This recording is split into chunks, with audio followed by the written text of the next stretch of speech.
A Sinner's Past is the sophomore full-length album from Los Angeles, California-based traditional doom metal band Early Moods. And we could say that there's a little bit of proto-metal there. There's that heavy psychedelic rock exit into heavy metal. There's a sort of 80s traditional doom metal feeling there. There's an exaggeration of heavy rock and using the heaviness of heavy metal there, metal guitar, to emphasize their rhythms.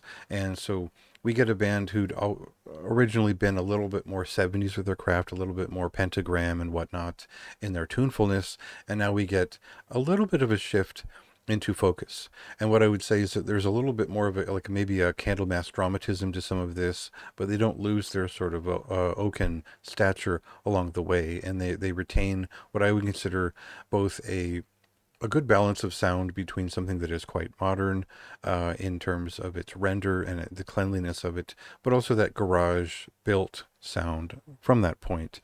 So there's a little bit of a throwback here, but there's something that is vibrant and new applied to it that comes with their songwriting, the exuberant style of the vocalist, and the way they present themselves on all these very consistent doom metal songs. So we'll catch one of these songs here for just a second in a clip, and we'll go from there. Thoughts and visions running through my head. Your body goes my name.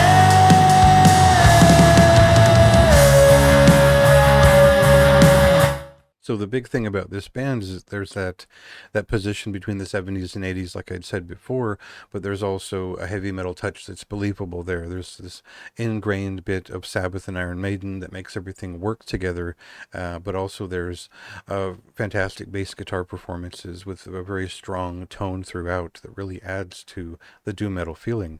There's a real percussive and weighted emotion behind a lot of these songs. There's a despairing feeling to it, which is not so over the top, so much as it feels possessed. It feels a little bit out of the ordinary.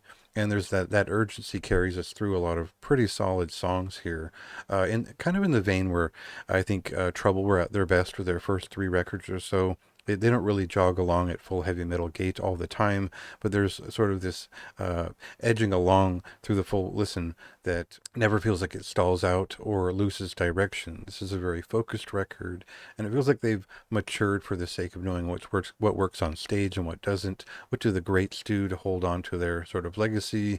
And they played with a bunch of big bands where it does seem like they were like intently studying what to do and how to do it. That doesn't mean that they are necessarily that charismatic just yet, but the performances on the record certainly do feel that way as we clip through each of these songs and start to feel like they all identify themselves pretty quickly and make a connection.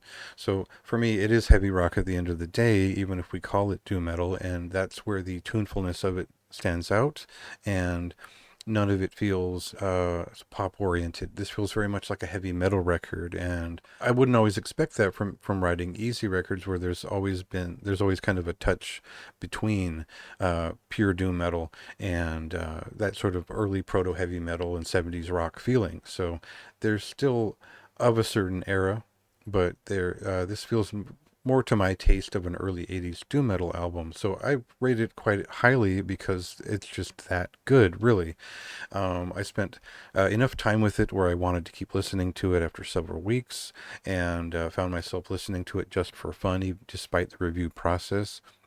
And that bode pretty well for its longevity over time.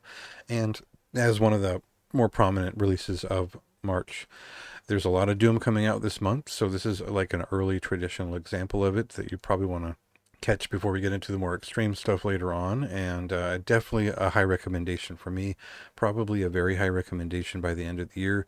This kind of record tends to grow on me as I reach back for this sort of serious style of traditional doom metal. So check it out if that's your style. There's a couple songs here on the website you can listen to, and you can read the review while you do it.